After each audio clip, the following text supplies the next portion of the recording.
Hello, Endeavour here. So we're back tonight with another episode of Morgoth and Endeavour's classic movies. How are you doing tonight, Morgoth? You're muted. I'm fine. Yeah, I was just waiting for that awkward bit on YouTube so I could Uh-huh. mute it so you didn't get all of it, but it still didn't work. All right. I'm I'm doing well. I'm surviving. We've got extreme weather problems here in the code red amber alert. There's in the northeast. There's trees down. There's the weather's just going wild. There's people. There's roofs coming off. It's crazy. It's crazy out there. So I'm just hoping I don't get a power outage or something like that while we're on the stream. All right, yeah, I hope not either.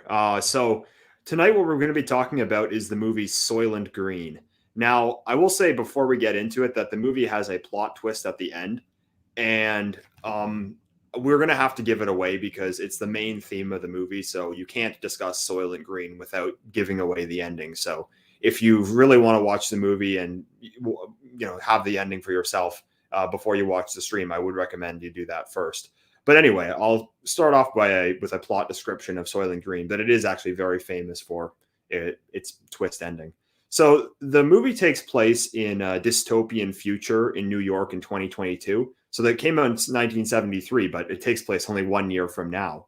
And basically what's happened is that the planet has been destroyed by overpopulation and pollution. The environment is absolutely terrible. There's this green smog everywhere, and New York City has a population of 40 million people, and they're all living in this like crowded squalor. You'll see there'll be these apartment buildings, and there's just people like lying in the stairs and stuff like that. And in this world, traditional foods such as strawberries, beef, wine, apples, these are now extreme luxuries. So they're very expensive.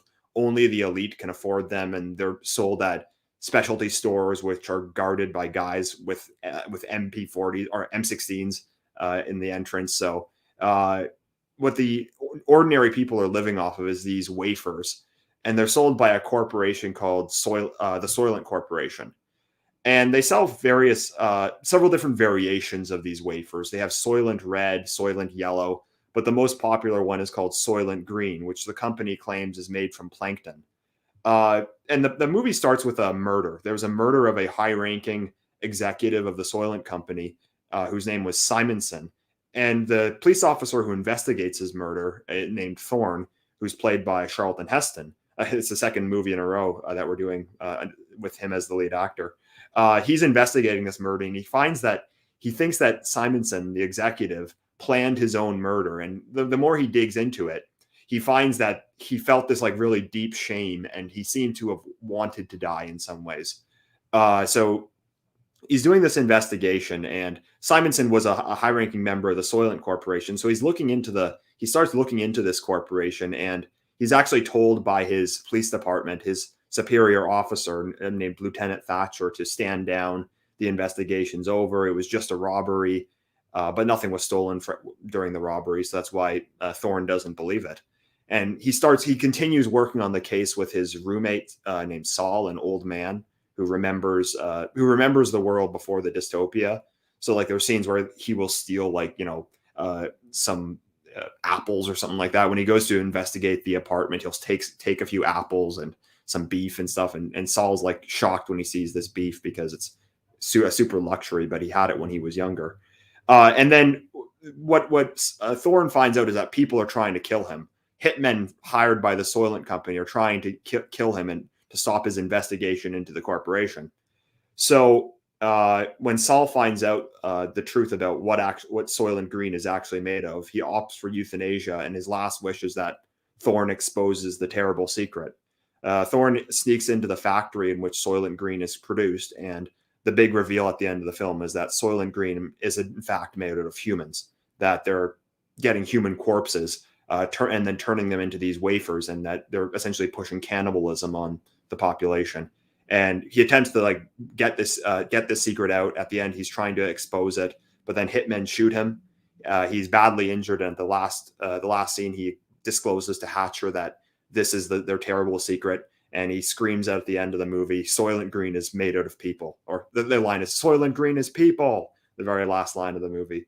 So I have a lot to say about this one, but any preliminary takes on it, Morgoth?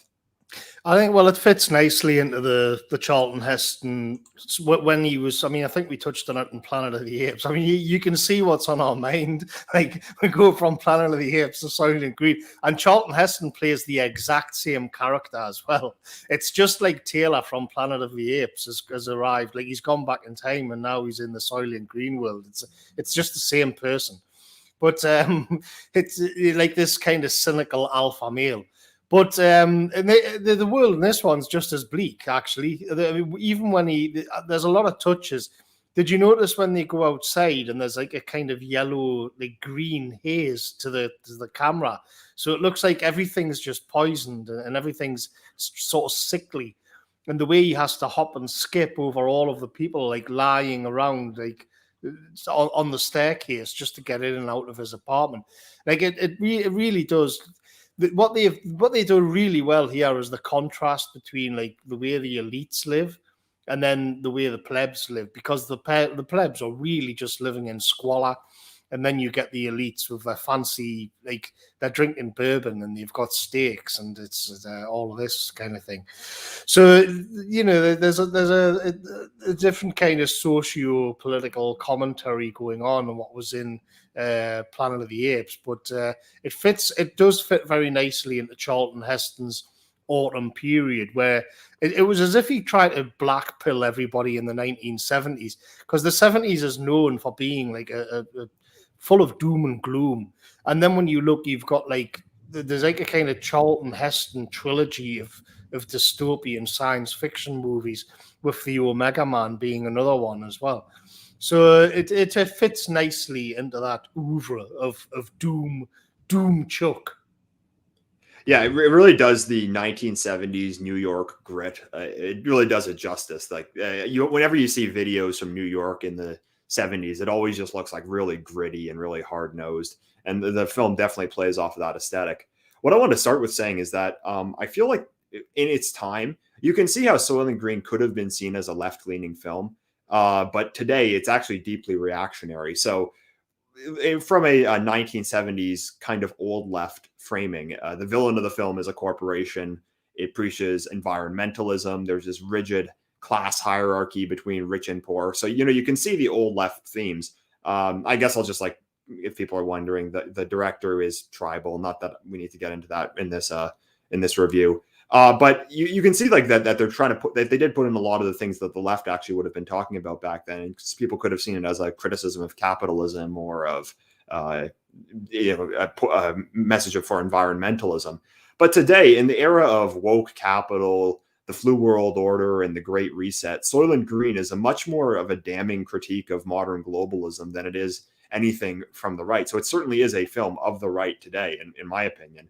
And I think that the best way that this is actually portrayed, the way that they really set the tone for the movie is with the opening photo montage. So as soon as the movie starts, it opens with a photo montage that starts with photos from the 19th century. Like you get these idyllic photos of like a boy sitting on a bridge fishing in a stream in the 19th century. And then it goes like through the different decades. So then you get to like when the Model T is being made, and then it keeps progressing until it gets to this, until it gets to the present, which in the film is 2022. And just everything is absolute crap. Like there's litter everywhere. There's that green smog. And we'll get into this also, but like the first image you see is of somebody wearing a mask. So from the get-go, they're saying like how soul-crushing modern society really is for man. But what I wanted to say was that I think that whereas the movie portrays the cause of environmentalism as something that created the conditions that the people in Soylent Green live in. So like there actually was this environmental disaster which caused this overpopulation, which caused this world to come about.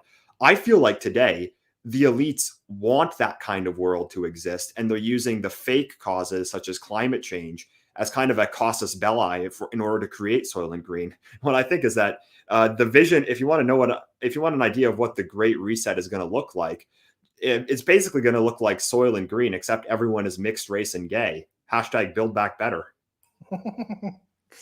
It is. I mean, I do tend to see like these all of these dystopian kind of science fiction movies.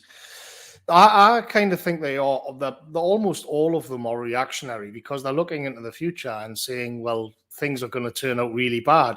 And you like some of the sort of talking points that are in it, I think that's kind of superficially left wing. Like I don't see any problem. I think sort of traditional nationalist types, they should all be very, and they are like concerned and having a connection with the natural world.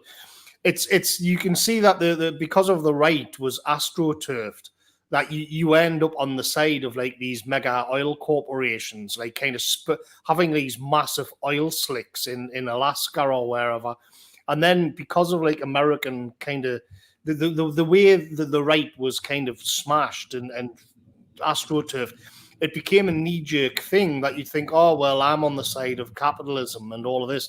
And I think that's something that really has to be done away with on the right. And when you have a bit more of a nuanced look at it all, I think it's fair to say that all of these kind of science fiction dystopias are reactionary because they're saying, look, it's all horrible. But from at the peak of the framing, because you would have had the Cold War going on as well. So there would have been this thing to defend capitalism. And so from the left, I suppose they could say, well, actually, this is where it's going to go if you don't reel in these corporations. And when you look at climate change or all of the agendas they've got in this Soylent Green, where it all kinds of comes together. But I generally think that all of these kind of movies are what you could call right-wing. Yeah, definitely. It's from today's perspective, when you're looking at things like the Great Reset and the various people that are pushing these agendas, some of which we're not allowed to openly name on YouTube. But another thing I wanted to point out was, like, in the opening montage, the first image that just hits you right in the face of something has gone wrong is the image of the guy wearing the mask. And for anyone who's been alive for the last 2 years, what does that remind you of? I don't even think I need to... I don't even need to give the name. But what I thought was interesting, though, is like the film makes you assume that the guy's wearing the mask because of pollution. So the pollution is just so terrible that you need to wear a mask outside because you're going to breathe all these toxins into your lungs and you're going to die or something like that. But the point that they make, though, is just how dehumanizing it is actually somebody wearing that mask. Whereas today, I think that the elites want people to walk around wearing masks specifically because it is dehumanizing. And they've created this fake like illness cause that really gets that done. So they want people to be as dehumanized as possible. They want them walking around wearing masks for that very reason. And they've kind of created like this fake cause to get them to do it. So I kind of think that's interesting how it's almost as if the reality that they're creating is similar to Soylent Green, but it's not because of some disaster that happened, but it's because that is what's ideal for them. That is the ideal reality. That's the ideal society for, say, the people at the World Economic Forum to rule over. And they're going to use kind of this fake cause in order to achieve it. Yeah, because in this, like Soylent Green, I think this is what we'll get into as well. Like Soylent Industries, as it's called, they are just doing what they can to solve a problem, regardless of any kind of morality. But so in a way, they are reacting to the general situation. Whereas in our world, it's as if what would amount to Soylent Green is actually creating the conditions where humanity is enslaved.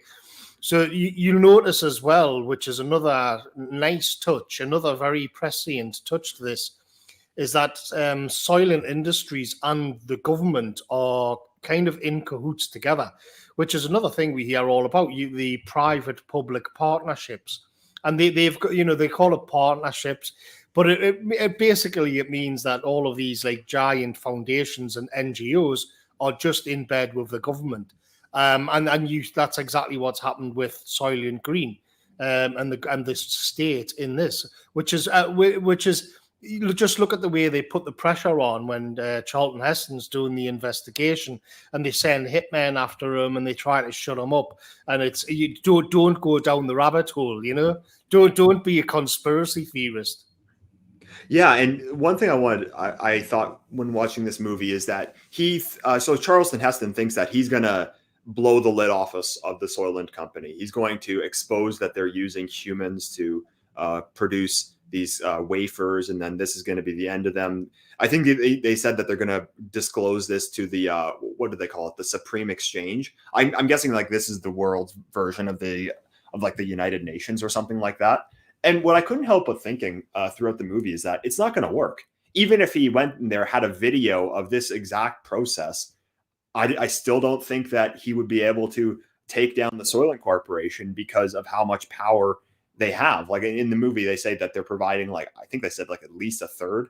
I can't remember the exact fraction they used, but like a huge portion of the world's food population is provided by the Soylent Corporation. So in reality, what would actually happen is this thing, the Supreme Exchange, they would have claimed this institution. They would have taken it over, and that and they would be using this institution basically to enforce to support their own power. So even if he was able to expose the truth about what's going into Soylent Green, I don't think it's actually going to go anywhere just because he doesn't have power.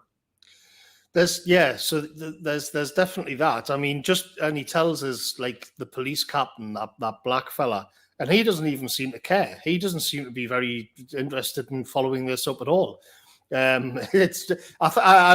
think there's a part of it where they just wanted to have like Charlton Heston have an iconic line at the end of the movie, and it kind of is. But because that's what he did in Planet of the Apes, and that genuinely is brilliant. And I don't think this one kind of hits the same beat. Like, and you blew it all up, damn them all to hell. And this time it's like Soylent Green is people, and it just doesn't have the same ring to it. But I mean, another problem though is that when Edward G. Robinson, like the old fella Saul, he turns up, so he reads through all of the books and the manuscripts about what's been going on.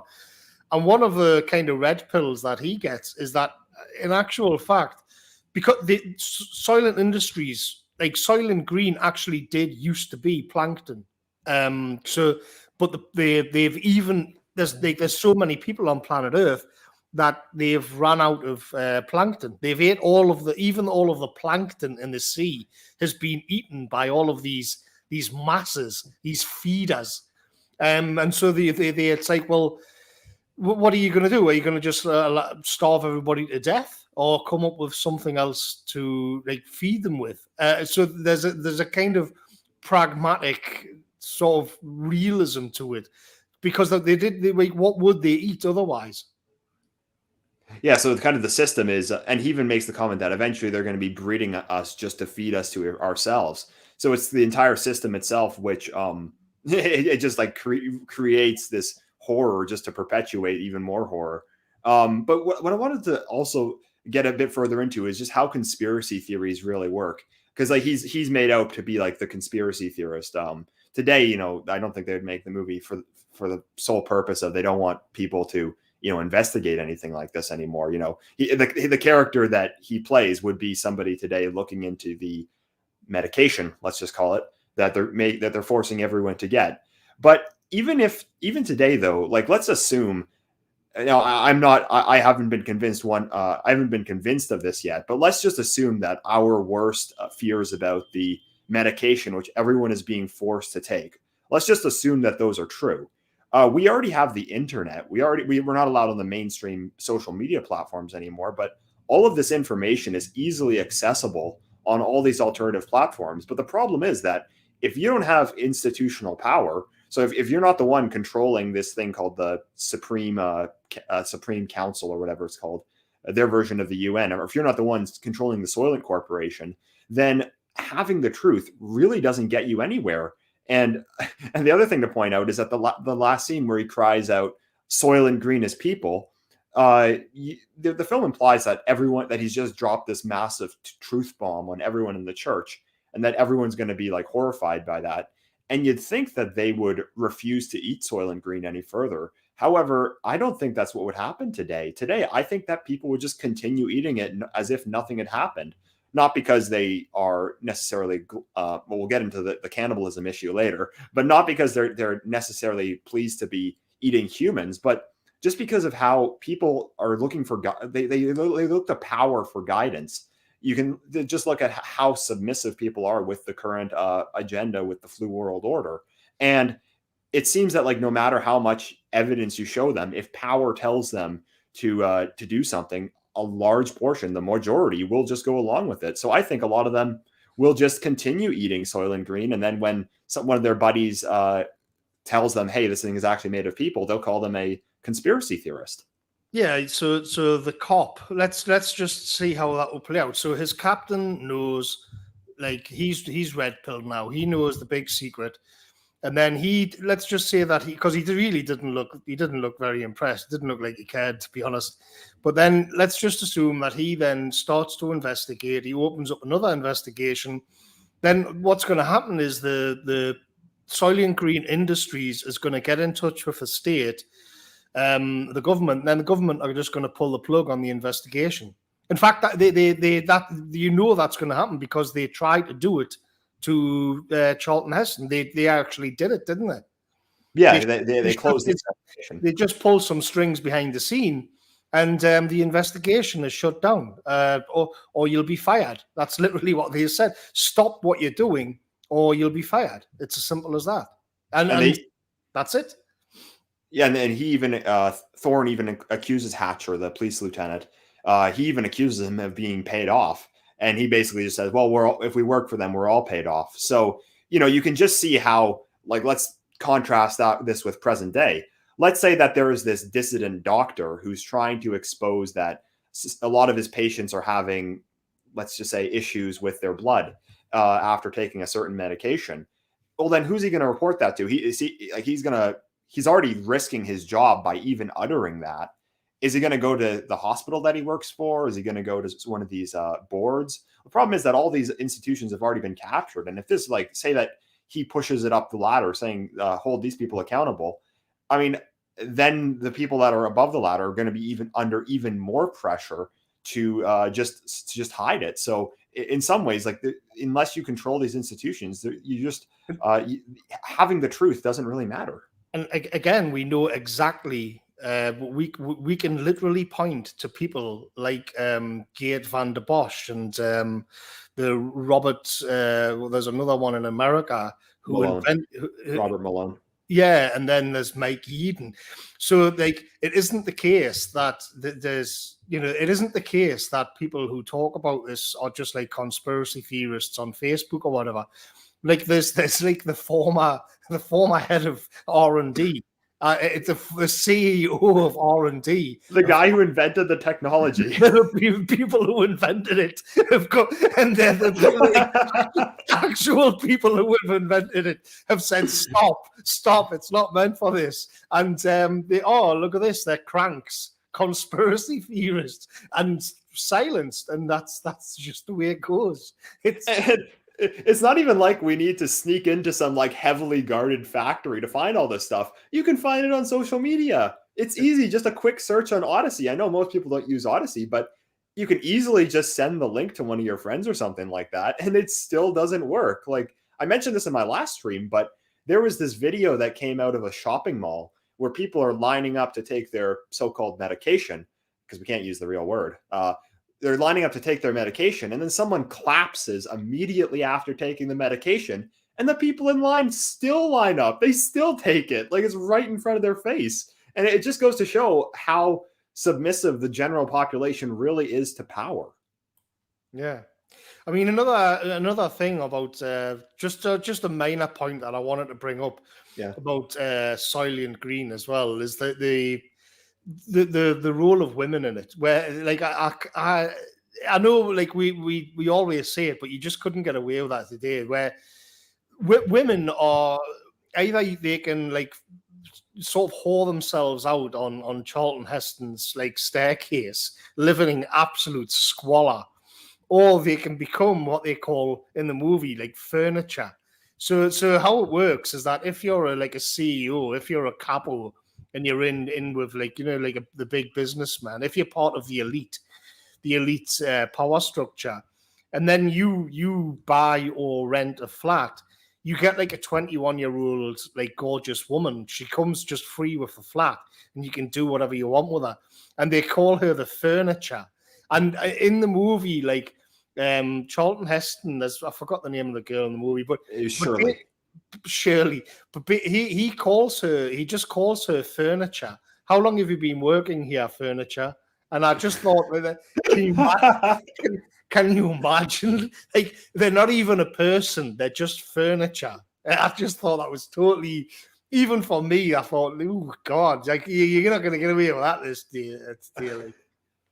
But I actually wrote a bit of notes on that too. It's like the commodification of everything that was formerly sacred. So something like relationships are now in this world. There's literally something that the elites just buy as a luxury item. So having this beautiful young woman is something that you have to be a CEO in the Soylent Corporation and have like tons of money and this amazing flat. She comes with it. So it's another consumer product. And like how is that any different from today, where we're the culture of the incels now, where there's a bunch of this huge number of undesirable males kind of at the bottom of the dating totem pole, where they're paying for things like OnlyFans, so not even for actual sex, just like a simulation of sex, and it's kind of just been commodified.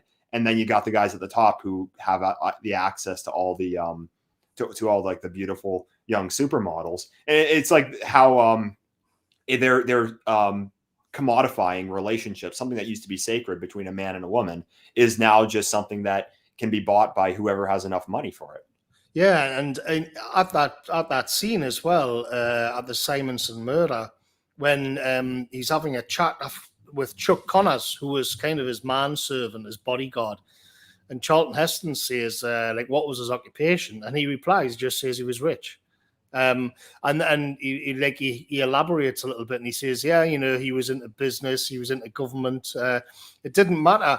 And I thought that was an interesting, again, like another clever little thing where, because you look at the elites today, like what is like Bill Gates' actual occupation? And I know it's a cliche to sort of pick on him, but I mean, what about Tony Blair? Like, what is his actual job? What is it that he's doing on a day-to-day business? And there's so many of them. Like, what is George Soros's job? What's his occupation? How would you describe that? And in like where we are, it's just because they're rich, and because you're rich, it means that you just be powerful and corrupt things and look for ways to destroy civilization. That's kind of just what they've become, this kind of cabal of psychopathic criminals.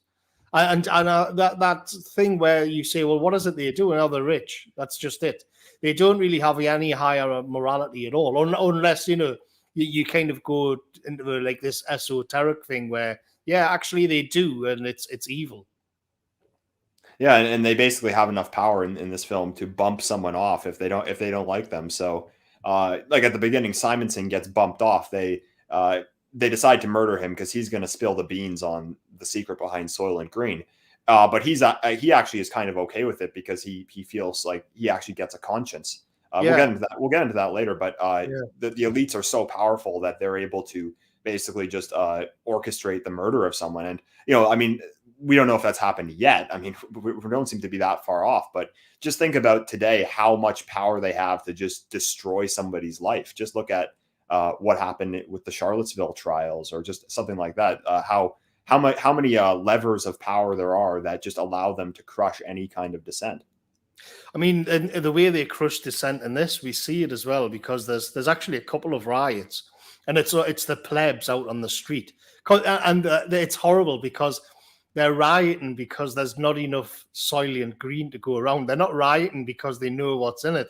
They're rioting because they cannot get enough of it. It's just sick. But then they bring in these things. They call them the scoops. The scoops are coming, and they've got like bin wagons with like a big kind of shovel on the front. And they literally just scoop people off the street and throw them into the back of the lorry as if they were like hail bale or a haystack or something like that. Just and it's all part of this thing. I think it seems comical and it seems a little bit out of place when you see the people being scooped up by these digger things into bin lorries. But what it's telling you is that humans are just something to be processed by an industrial system. It's like a human is just the same as a rubbish bin to be picked up. If it's out of place and it's being a nuisance to the system, it doesn't really matter that it's a human or like a car wreck or like just a big pile of garbage. Humans are just like it's just like a biomass to be picked up and thrown into the back of a truck and then driven off to be turned into wafers or whatever. Yeah, it's a commodification of everything. So everything's commodified now. So even human life itself is now just a commodity that it will show up on the Soylent Corporation's spreadsheets at the end of the year. Now, I wanted to get into the theme of religion because in the film, so what the society, the wider society is largely atheistic. Almost all the elites are atheists. They don't believe in God. And like you said, like they kind of just live this like hedonistic lifestyle where their job is just being rich and owning a bunch of stuff. But there actually does exist a church. And this, I'm going to say like this, I'm probably going to get into another black pill here because I think that the movie actually understated just how terrible things can get. The film, so what Simonson does is that he actually goes to confession before he arranges for his own murder, before he's killed. He goes to the church and confesses his sin. So he discloses to the priest that Soylent Green is made out of humans, and he feels that he's going to be held accountable to God in the afterlife, and that he has to do this before he dies because he actually has a conscience. He gains a conscience that he realizes what they're doing is horrible. And what you notice in the movie is that the institution of the church actually stays true to traditional Christian values. Like God has left all of wider society, but in the movie it still hasn't left the church. So the priest is actually like horrified when he hears this when he hears the truth when Simonson confesses to him. And what you see is that the church is where a bunch of the lowly plebs who are just living on the street, that's where they can go to find God. The church is full of like a bunch of sick people just lying around, and I actually kind of do like the scenes inside the church because you do actually feel like they're actually that God still is in that church. But what I think would actually happen today, though, and this is a lot darker, is that today the zeitgeist has overtaken the church. The political has superseded the spiritual. That hasn't happened in the movie Soylent Green. So the people that go to the church, none of the elites go, but the actual churchgoers and the priests and them are actually still religious. Whereas today in the churches, it's all they're just preaching globalism. So they have all this LGBT garbage there. They'll have the female priests, and then they'll be talking about how we need to bring in the refugees from Somalia or something like that, and about how white supremacy is the worst thing in the world.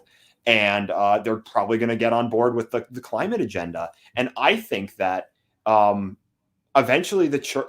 I think that in real life, though, today the church you could get the church to go along with eating humans. I think that with enough political power, you could get Pope Francis to go to say, yeah, eating humans is fine because it's helping us fight climate change. I mean, like the passport system, the new passport system with the medication, they have this at the Vatican now. To get into the Vatican, you need to have this new medication passport.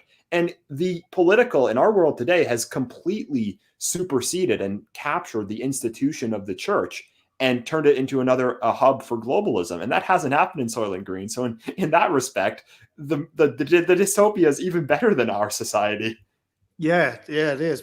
Because it's in Soylent Green, or in that sort of the juvenile kind of takes, isn't it? Where if you look at the church historically would have been like a rival power center, or what you were saying earlier about the authority, that people will just believe authority. Well, there's actually the problem with that is that when there's only one authority. Well, historically, the church was there, so that could act as a rival voice of authority. which so you would have something of a balance. But as you see in Soylent Green, it's like the church is just completely dilapidated and it's a wreck. But it is still clinging on as a kind of rival place, as somewhere which is more spiritual and everything which comes with that. Whereas in our world, that doesn't exist. So we've just got that one authority figure, which is the global homo and all of the NGOs and all of this. So yeah, you are right. It's as bleak as it is. It is like that. Yeah, like there's the scene where Saul, so the old man who's helping Thorne investigate the Soylent Corporation, when he goes to this, like, there's this group of old women that are like also investigating the corporation, and then he goes to speak to them, and they don't like say right away what the secret is. They leave that to the end of the movie, but they have her tell Saul the truth off camera, and then his response is, "My God," and she replies to him, "What God?" So saying like God has left this society, and we're left with we're left with this. I think that I watched your video on Soylent Green, and you used the Dostoevsky quote that without God, anything is permissible. But even then, I do think that if people were still shocked by this is kind of that with the act of eating humans, that's kind of like evidence that God hasn't fully left. Whereas today, like the fact that the Vatican is using the medication passport system, that is the real sign of God having left society, having God having or the people having left God, when the political has absolutely dominated the spiritual. And a few years ago, I was wondering why did they bother with a lot of these churches? You'll get these churches in these cities, which it's only like old boomers who are like 74 years old who attend, and the attendance is dwindling. They're going to go bankrupt within a couple years. And what you'll see, though, is that they're all like preaching this LGBT stuff. And this actually causes the churches to collapse. This actually, like, because nobody goes to these churches after they become social justice outlets. Their attendance just nosedives. And I thought, well, why do they do it? Why are they so focused on these churches? Like what they used to do in the 2000s was they'd have people like Dawkins and Hitchens talk about how stupid Christianity was and about Sky Fairy and Flying Spaghetti Monster and stuff like that, and they'd ridicule it. But what they do today is they actually enter the church and crush it from the inside. And my theory is that it's because while the church as an institution is nowhere nearly as powerful as things like big tech, the media, the investment banks, the governments, all the globalists, the church is nowhere nearly as powerful as them. However, just having that outlet, just having that exist, an outlet where people can go to and actually experience authentic spirituality, that is a major threat to them. So instead of just the ridicule that they did about a decade ago, now what they do is they want to enter the institution and deliberately destroy it from the inside with all like this LGBT stuff, because they want people to have no way to escape the zeitgeist. They're doing that with Notre Dame. I posted on Telegram yesterday that in Notre Dame is now going to be all multicultural and multi-faith and all of this. And you'll get it's the same with like the sort of the scientists that we were speaking about just before, where you'll get like the odd rogue bishop speaking out against it, but he's just like a voice in the wilderness, saying like he understands what's going on. We're watching, like satanic forces take over the church, and in the same way that the scientists who've been cast out will say, we're seeing corruption coming in through money. And it's like, you've got all of these different kind of spaces just being conquered and territorialized. And in the case of Notre Dame, they could have just made it the same again, and they could have celebrated the fact that they managed to find, even in France or wherever, that there's masons who had to relearn how to do the exact same designs and architecture and the gargoyles and the wood that they had to get teams of specialists in so that it was absolutely identical. And then they could have like celebrated that, you know. But no, they're turning it into a big clown show.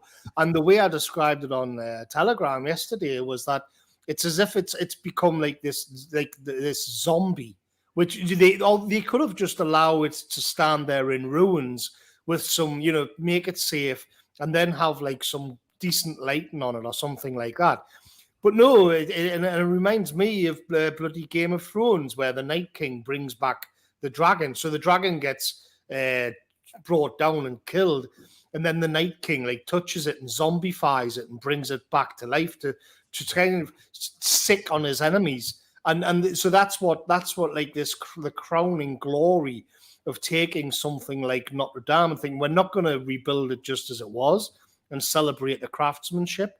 We're not going to kind of just have it as a kind of scenic, tragic ruin, which would have its own kind of aesthetic. No, we're gonna bring it back. We're gonna zombify it, and we're gonna turn it into a big clown show, and it's gonna have rainbow flags, and lesbians, and all of this plastered all over it. That's what we're gonna do, and you're gonna walk past it, that forever. It's too important to allow it to go. It'll be like this huge symbolic victory. And it encroaches on absolutely everything.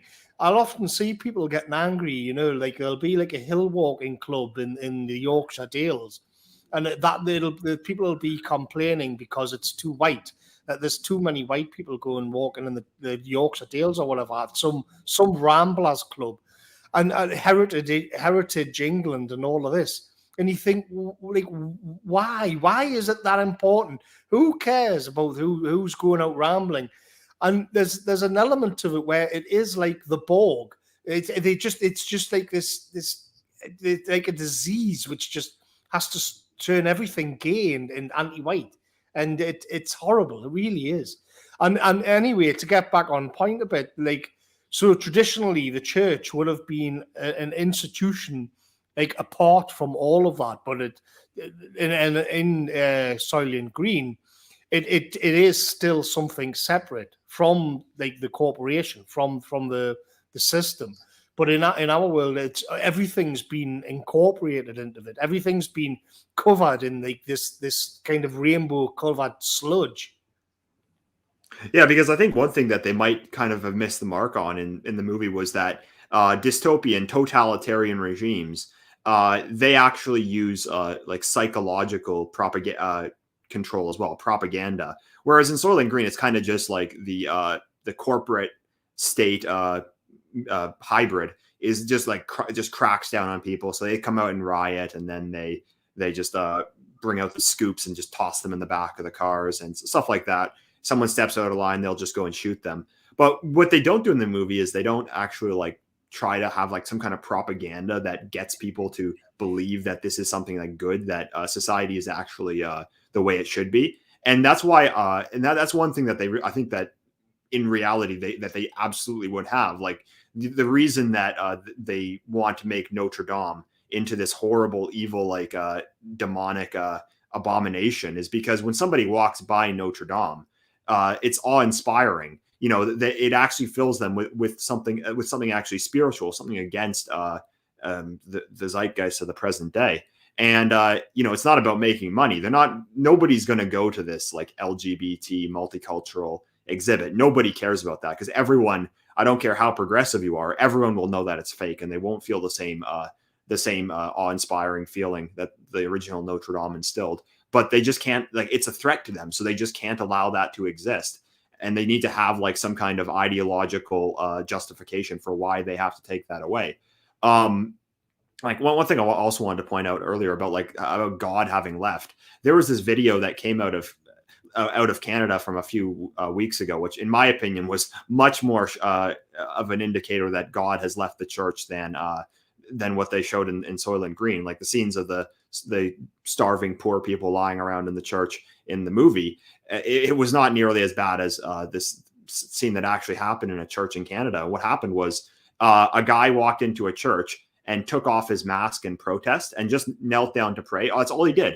And then the priest like scream that he's trespassing on the church, and he says, well, I have the right to be here as well. And then then like a mob of people came up and like started beating the guy and like threw him out the door. And it's just like, you just see that like that satanic powers have taken over this institution, and it's deliberate because they can't allow like that man walking into that church seeking an authentic religious experience. That is a threat to the system. And that like just the act of him taking off his mask in the church is a major threat that they want to clamp down on as soon as possible. And they've gotten the churches to go along with it.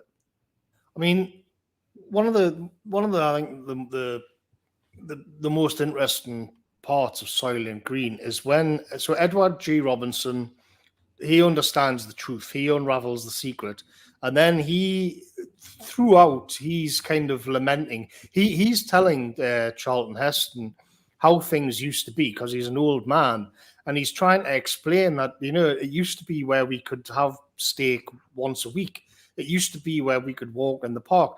And Charlton Heston's, because he's never seen that, and he's kind of dismissive, and he's kind of, it's the ramblings of an old man.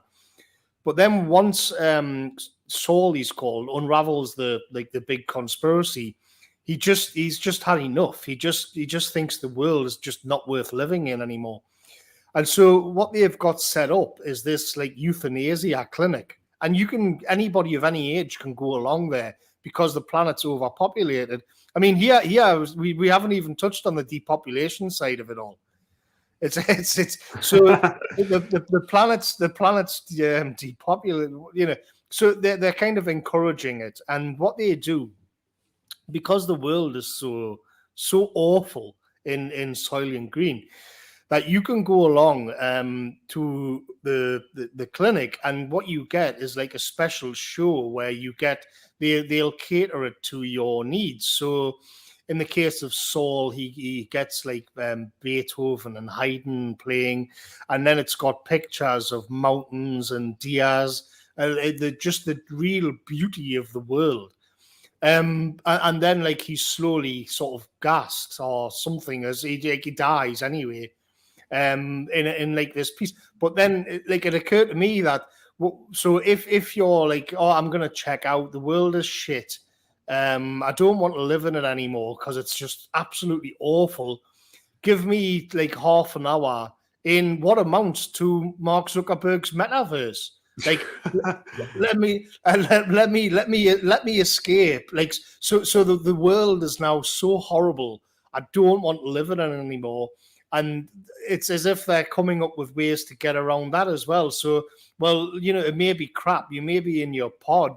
We don't even get plankton. I'd actually eat plankton, but we're going to get maggots. So so the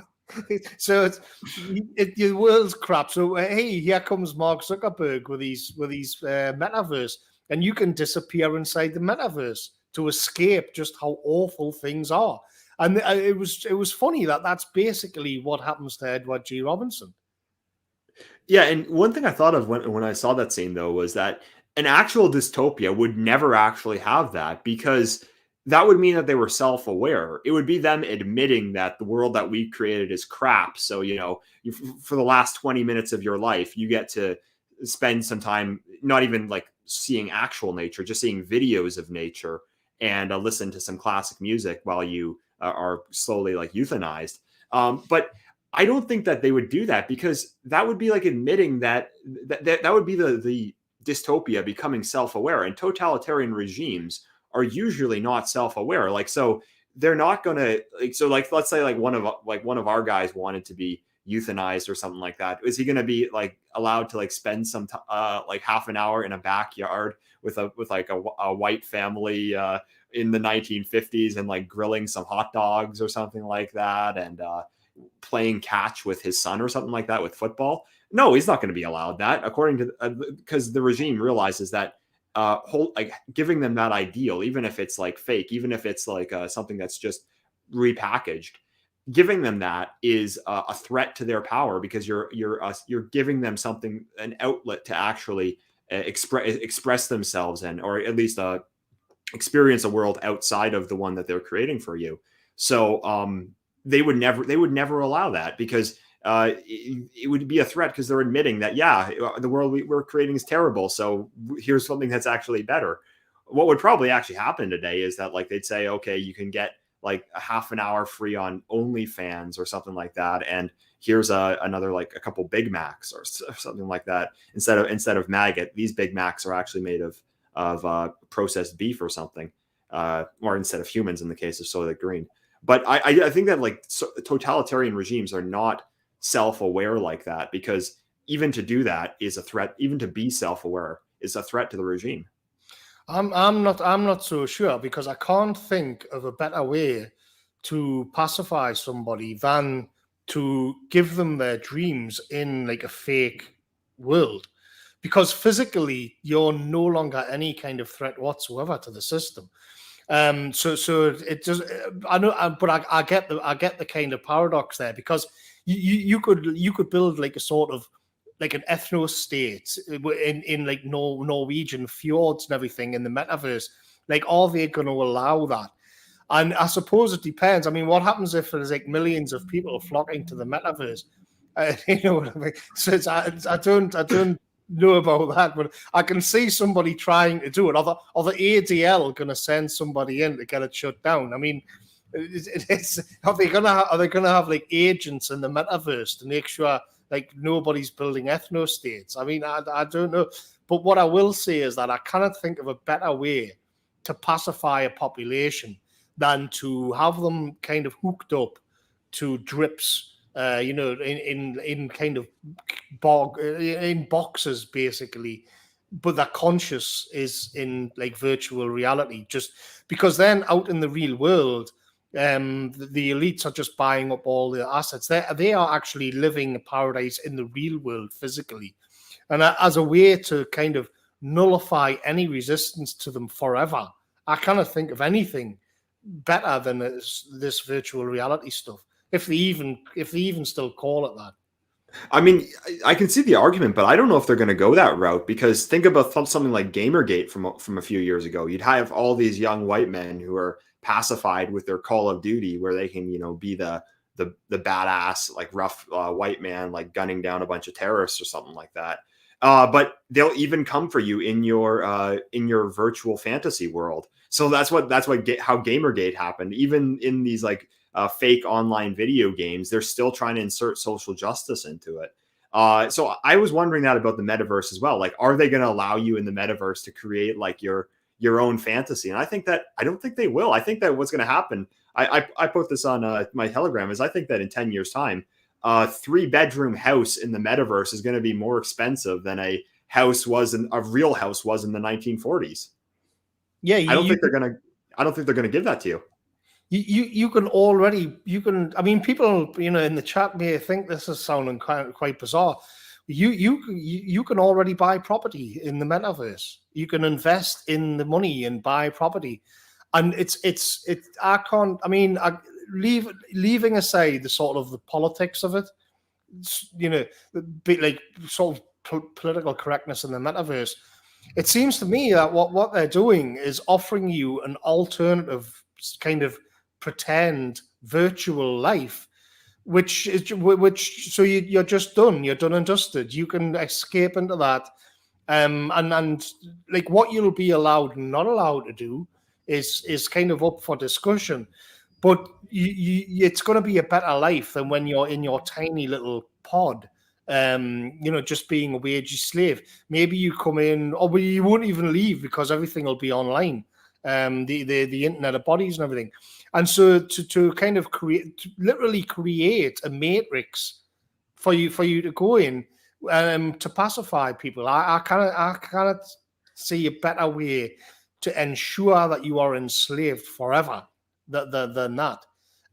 So if you have a look at something like, I mean, I know you can think, oh, well, can we build an ethno state and it'll be all like fjords and we'll have all like little blonde Heidi's and everything. Like that's one thing. I don't know about that. But what I'm saying is that even just in the basic act of like buying a house, investing in a house in the metaverse, which presumably your kind of digital currency will pay it off over the course of years. like what they're doing is giving you like a kind of alternate life, but while they're in, like, you know, they aren't going to be walking around with the headset on and kind of going into the metaverse. They're going to have all they want in the real world.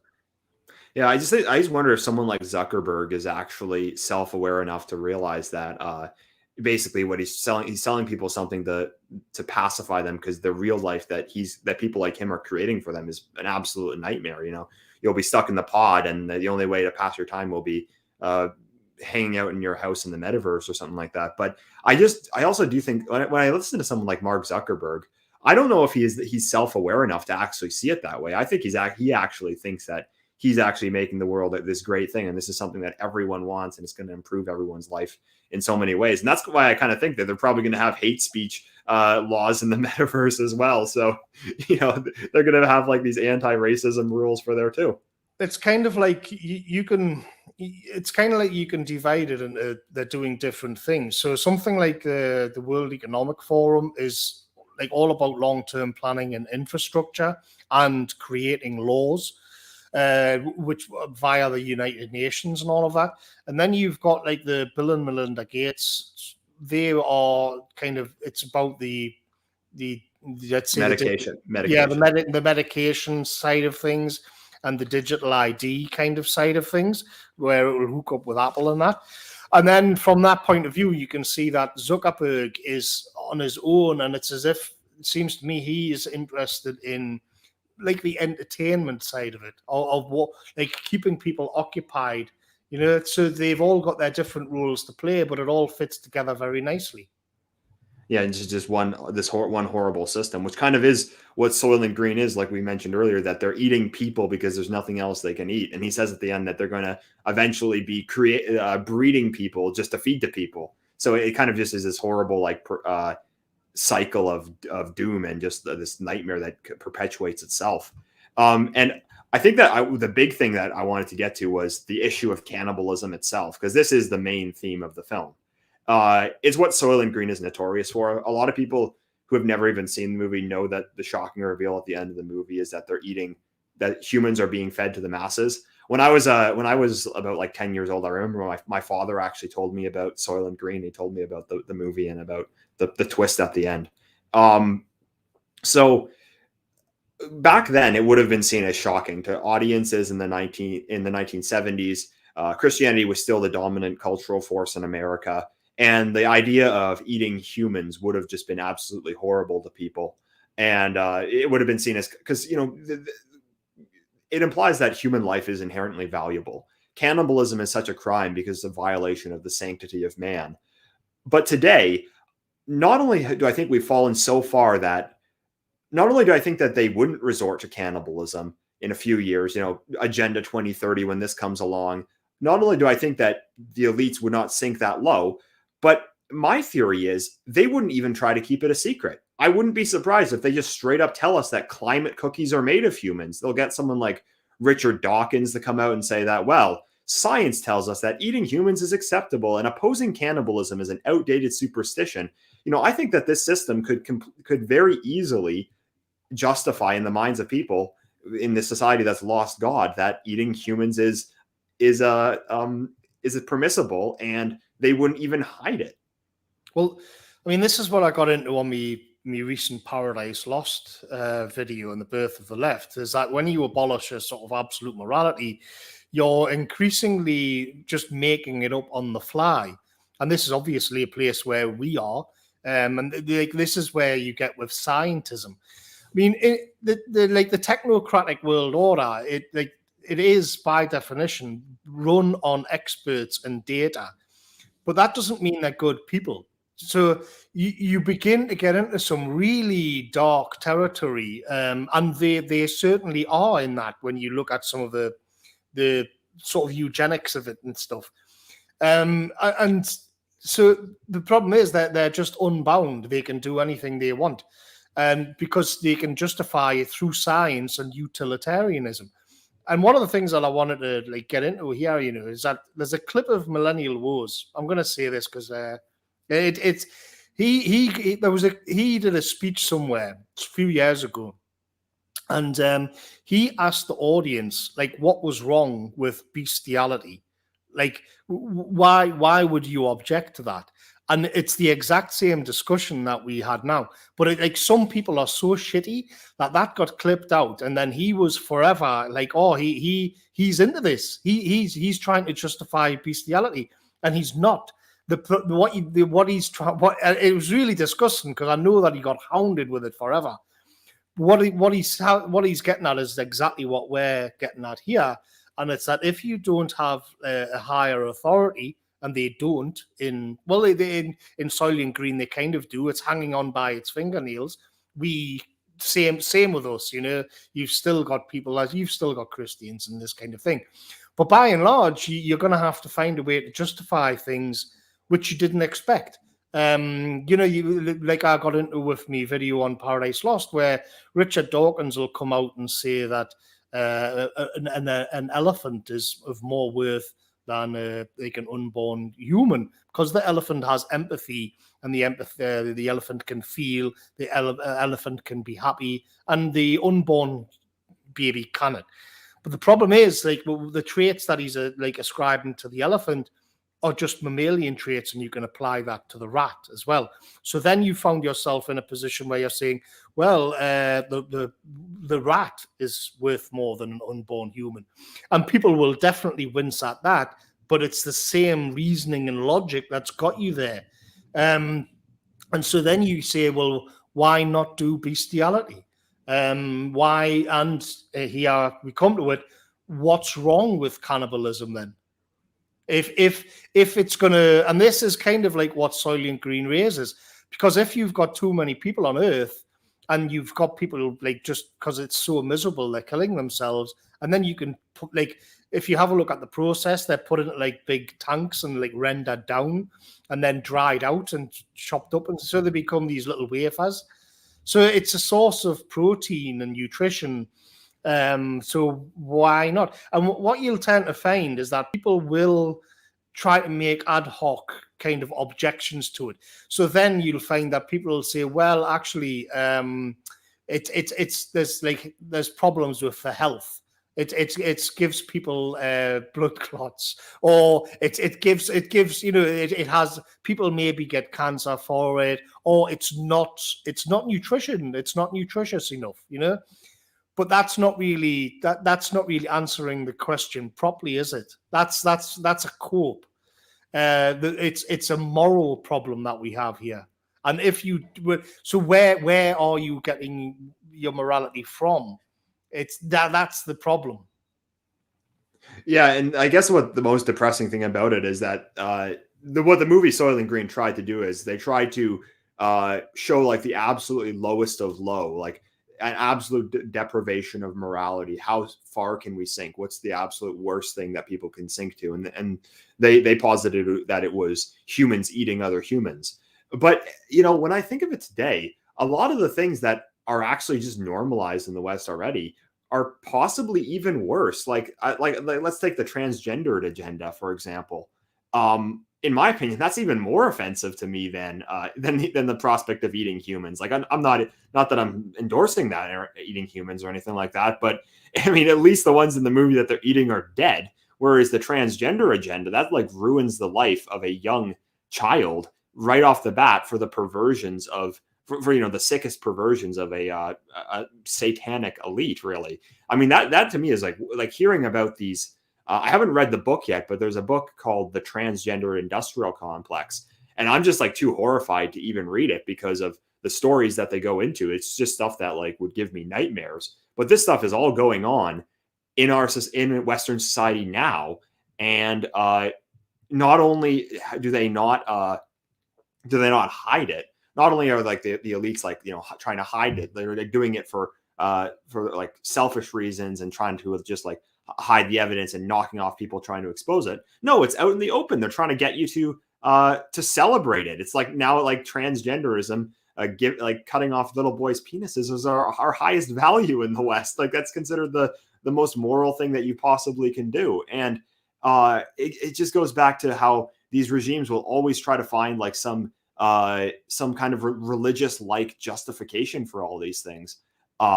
So they'll always try to, you can point to that, well, why not? There's the liberal argument for it. There's the, well, why not? Why? Who's it affecting? It's not affecting you. If this other person wants to become transgendered when they're 10 years old, well, why are you angry about it? How does it affect you? But it really does affect wider society in a very negative way. But ultimately, I mean, my reaction to that is not, I'm not thinking about the long-term effects. Those are real.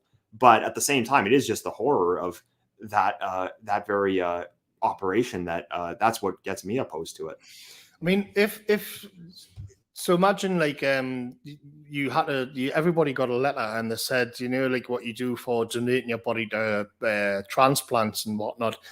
And then it became where, do you want to like give your body on your death? Do you want to sign it off so that we can turn it into food to feed people? And like people will just be completely baffled and amazed by that.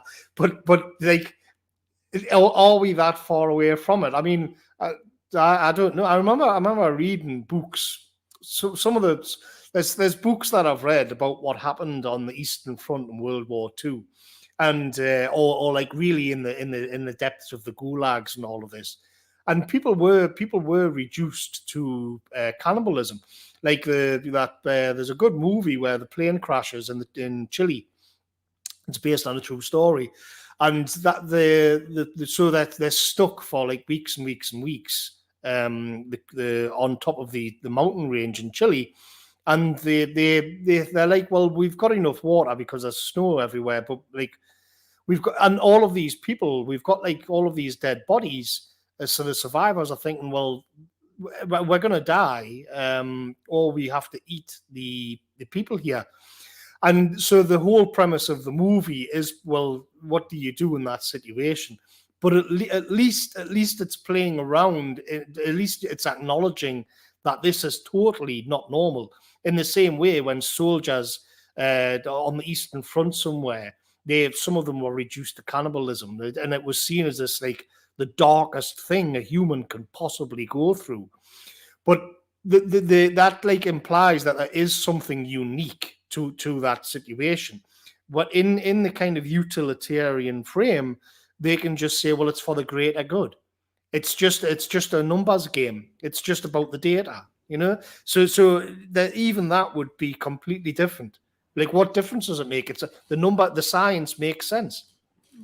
And what I also wrote was that I think that today, like what they're pushing for is us eating maggots and insects, and you're going to eat the bugs in the pod. And I think that the reason that they're saying you're going to eat the bugs and not eat the humans is not for a moral question. It's not for ethical reasons, but just because insects is more utilitarian. So I think that's why they're saying you're going to eat the insects rather than eat the humans. It's only slightly less disgusting, but again, it's not for moral reasons. It's because they're just looking at it from a purely utilitarian framework.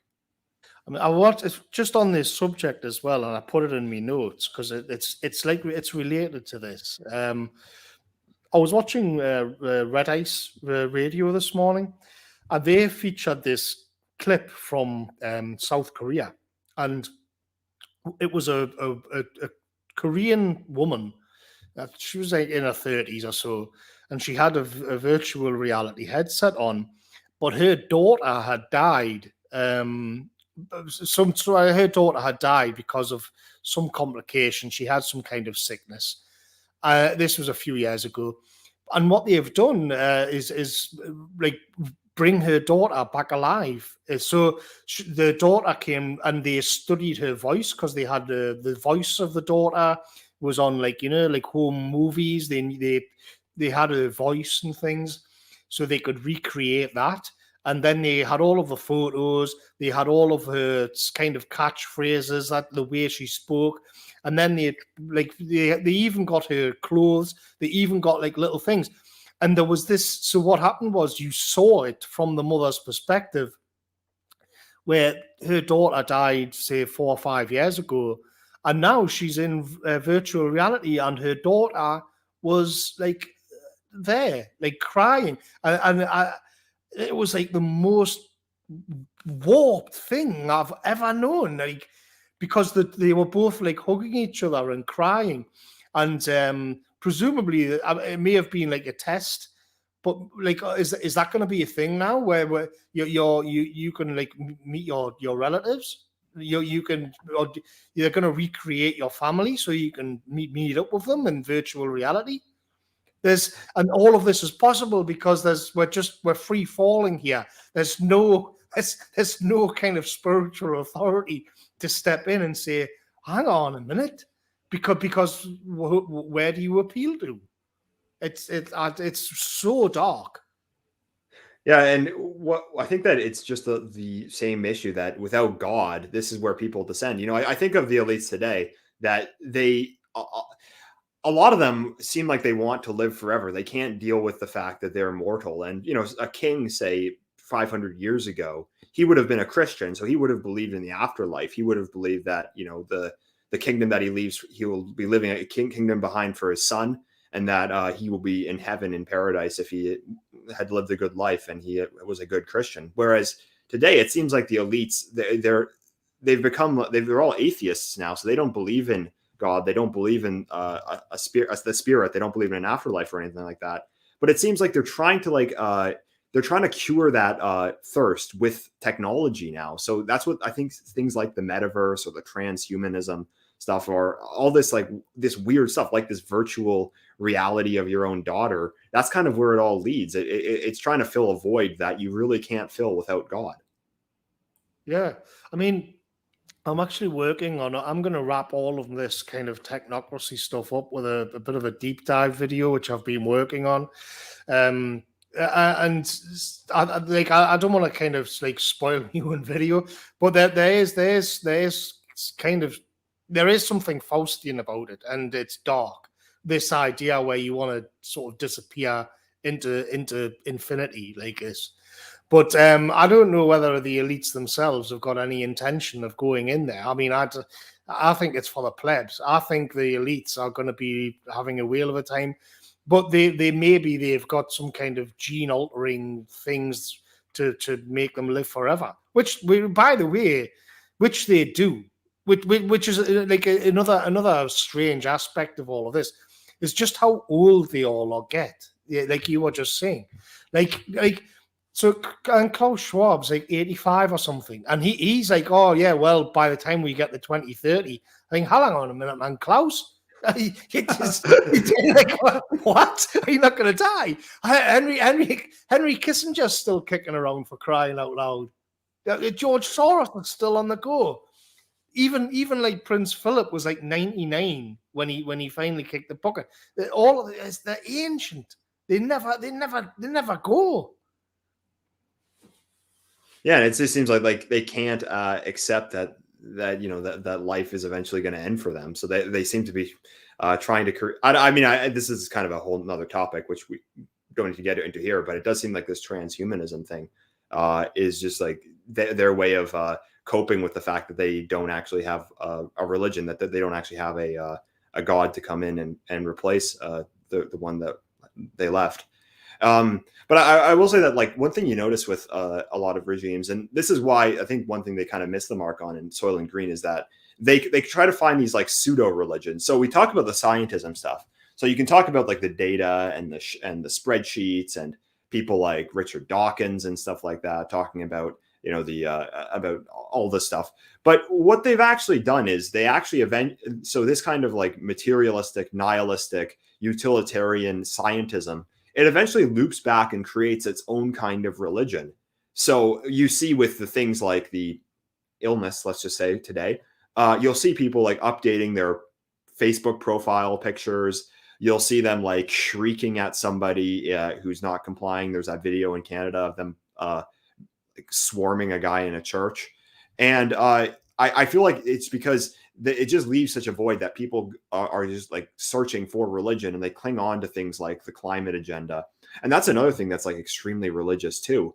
And one thing that's funny is that it seems like they just create a new religion every couple of years. They had the BLM one, they had the illness one, and now the climate one. It just seems like they are just trying to create like a new religion for whatever project the globalists want to enact in any given year.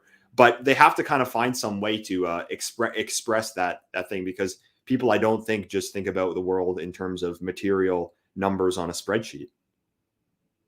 Well, yeah, I mean, the difference with Soylent Green, Soylent Industries, is that they are like, it may be dark, but they are just finding a way to solve a problem.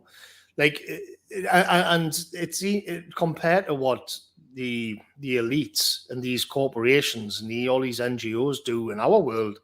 Soylent Industries is quaint and kind of unambitious, because what they're doing now in the world is they're carrying out an audit so that every single thing on the planet, like every insect and every blade of grass and every like drop of water, they're going to calibrate it and reduce it all to data, so they'll know, like, if you've worked in a warehouse or somewhere, you'll know that once a year, usually before Christmas, like every single thing in the warehouse has to be counted, and then like logged, and they're going to try and do this for the whole planet, everything, so it'll all become data and information.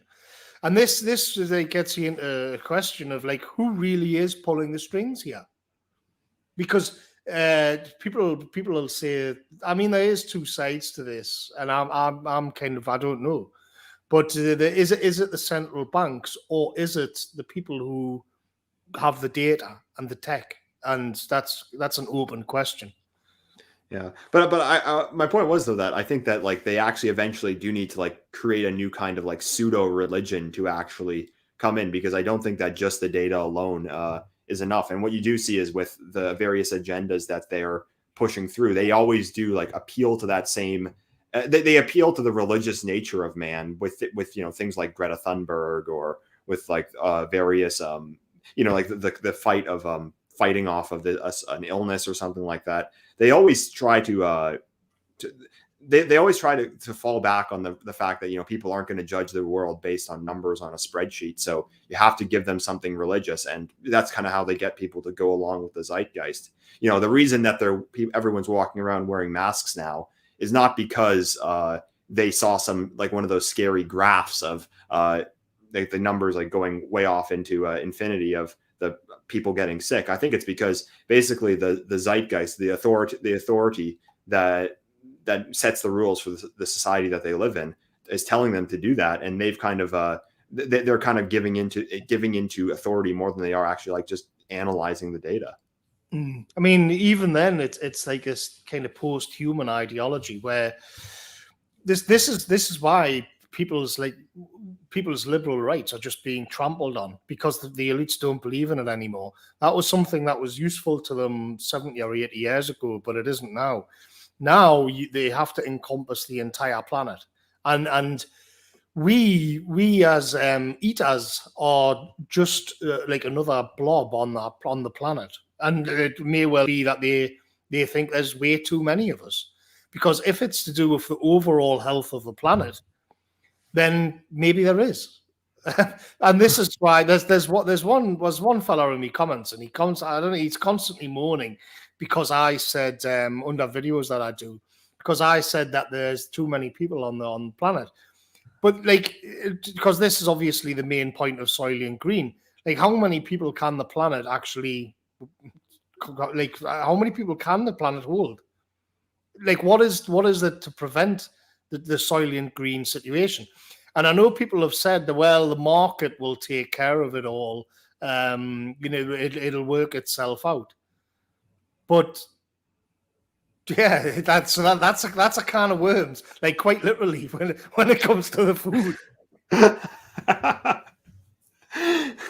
Yeah, I mean, if that you used to get that thing where it was like, well, if everybody in the world lived like a middle class American, like they'd destroy the planet. You'd need like 5 worlds or something. And there's people that, and I'm well aware, like somebody like James Delingpole, who was really in, he'd like say this whole argument is complete crap. These things take care of themselves naturally, which I'm open to. I'm just putting it out there. Yeah, and I guess like for me, like it would be if you had the choice between getting into the pods and eating the maggots and all that stuff. there has to be another alternative. I mean, they're not going to let you just live the consumeristic lifestyle that people have been allowed to live for the last couple of decades. And even then, would you exactly want to? Was that exactly ideal? And I'd say that what people need, I think that the answer is kind of to just exit the system and then go into the wilderness, into the unknown, and see what awaits you. Because I mean, the future will look a lot like Soylent Green in this system. So, except like I said at the beginning, less white people and more gay and more gays. But it's like stepping out of the system. I think that's what people need to do. It's also going to be less real as well, because there's even though it looks awful, there's an earthiness to Soylent Green, which like we won't have. Ours is going to be like much more slick and technological, and it's all these promo ads and everything's soft. All of this like ergonomic design, so all of the technologies like curved and feminine, and like this is ours. At least in Soylent Green, you'd have like healthy heterosexual women like trying to come onto you in an alleyway and all of this kind of like, there's a kind of humanness to it. At least you can still be a tough guy. Like even the bodyguard is like a hard case. You've got Charlton Heston still. He's an alpha still. This is what they're kind of this like again like our elites are much worse than Soylent Industries, because they want to modify like what you are, not just feed you other people. They didn't seem to care one way or another about like the kind of the social mores of the world of the plebs in Soylent Green. But in our, as we were talking about before, they just won't leave you alone. You can't. It's almost impossible to get away from it, from the messaging. Yeah, one thing that I can't stand about all of these globalist messaging outlets. So things like all these videos from the World Economic Forum, they're really quite terrifying. Or even all the advertisements and all the you go onto any website for any bank, and I mean there's the race mixing agenda in these, but then beyond that, just like everyone doesn't look like a real person. Everyone is just like this glossy kind of like android or something like that, and I just find it so uncanny. And I am wondering what's the contrast between the actual world the World Economic Forum creates and these kind of glossy like android like robotic unhuman videos that they're posting on their Twitter channel will be. Well, yeah, and another thing about the way they present themselves is that they, like, if you look at the elites in the CEOs in Soylent Green, they are like, you can tell straight away they're men with a lot of power. They're wearing suits and they carry themselves in a certain way. They're all like sort of old as well. But look at like in our world, like if you look at somebody like Zuckerberg and he's fanning on with a skateboard and he's got like ragged jeans on and you've got Bill Gates with his woolly jumper on and his glasses, and it's all insidious because it takes away. Look at Jeff Bezos standing there with his like leather jacket on next to his spaceship.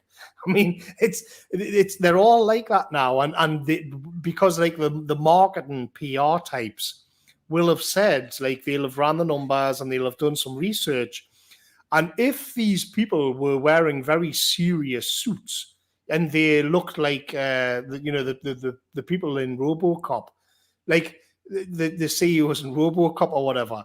Like then, or just like CEOs of capital industries in the 70s.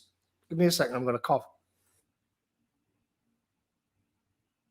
Then, what you'd see is that people would be absolutely horrified by the amount of power these people have got, but because they present themselves as kind of nerds and geeks, they don't come off as intimidating. That's really bad news. And I kind of even respect them more if they were just like some, Chad wearing a suit and just like being an actual elite, like the king in the past. The peasant was not supposed to identify with the king. The king was a man of like extremely high status. He used to wear purple robes because purple was such a valuable dye that only the absolute of royalty could afford to purchase purple garments. So, that's someone you actually respect. Whereas Zuckerberg, like if I met the guy in real life, I wouldn't respect him. I think he was a complete dork, most likely. Thing is that he's more powerful than any king in history has ever been. Yeah, and he passes himself off in this dishonest way, as if to say, "Well, hey, I'm just one of you guys. I'm just like you." And I think no, not really. Like, I mean, I'm pretty sure, like, he if he wanted, he could find out like who I dated in high school. Yeah. So we've been going on for about an hour and a half. Is there anything else you'd like to finish on with Soylent Green? No, I think the final point is to sort of, I mean, sorry for the black pills. Like, yeah, I was going to say that. Yeah. But like one final black pill is like what like Soylent Green is actually a good sort of critical movie. It's actually putting out some ideas. But here, like, where is the criticism about all of this of big tech and all of this technology stuff? Where is all of that in like Hollywood now? There was a movie came out, which I think again you'll get movies, but they're not critical. Like that one that came out where Jason Isaacs or whatever Oscar Isaac, he built like a girl who was a robot, but you didn't know that she was a robot. And you get like I've mentioned it before, like the Daniel Craig Bond movies have got like a subtext of the encroaching technocracy. But by and large, to have like a intelligent, well-crafted movie, which was like this searing criticism of the overreach of all of these nerds, we just don't seem to have it at all. So you don't even get any kind. You're not even permitted a counterculture. Yeah, I mean, ours basically extends to a couple of YouTube channels which no longer exist and have moved over to alt tech now, and then that's about it. And maybe a couple of obscure novels here and there. But yeah, I mean, it goes back to the fact that with totalitarianism, they need to control every aspect of the narrative. They can't allow you to even have the criticism in your virtual reality video game. So. I guess what my final thoughts were is that the big black pill is that if you see Soylent Green, just the Great Reset, the thing that they have planned for everyone, it's going to be even worse than that. So when society goes to shit, you're not going to be like Charleston Heston running around in 1970s New York like a tough guy. It's probably going to be worse. But I will also say that maybe to leave people with a positive is that. You have, I think that like you people are kind of being given a chance right now. I said this at the end of my last stream, but you're being given a chance to right now to exit the system, like a clear-cut chance by refusing this medication and refusing to get into the pod. And if you're looking at the alternatives, you're thinking like, what should I do? It's an impossible situation. Just remember that think about something like Soylent Green can be a warning for like the potential future. And if your options are either that or the unknown, then I, for one, am choosing the unknown. I'll take my chances outside of it because I'm not getting in the pod. I'm not joining the metaverse. And I'm not becoming transgendered. So, and I won't eat the bugs. It's like I can imagine myself being put on the spot by like Mark Zuckerberg, or and like said, will you stop being such a pain in the ass? Will you stop doing podcasts and live streams where you like tear us apart and all of this? And he say, what I'd offer you, what you'll get in the metaverse, and then it will be like a kind of amalgamation of the best moments of my life that I can relive again, like sitting under a tree in the welfare, having. Drinking wine with Jenny Watson back in 1997 when everything was wonderful in the world, or all of this. Like you can do it. That that girl that you always fancied in high school, you can be with her for 10,000 years now, and all these like temptations, and you that day you had out on the town with or drinking with all of the lads. You can do it. You can live it all over again forever. And I just that's what I think this is. I just think I cannot explain how hellish. And I thought maybe I'm getting a little bit carried away, but then like I see this Korean woman hugging her dead daughter, and I think no, I'm not. If anything, I'm not pessimistic enough. Well, I think the reason to be optimistic is that I don't think this stuff is going to work. But in terms of like Zuckerberg's offer, well, I mean, there's a story from the Bible that when Jesus was in the desert, Satan offered him all the riches in the world, and he said no. And well, I think it's pretty clear he made the right choice. So, you know, when Zuckerberg comes to you with the metaverse, I think the best option is to decline. So, yeah. So do you have any idea of what you want to talk about next time?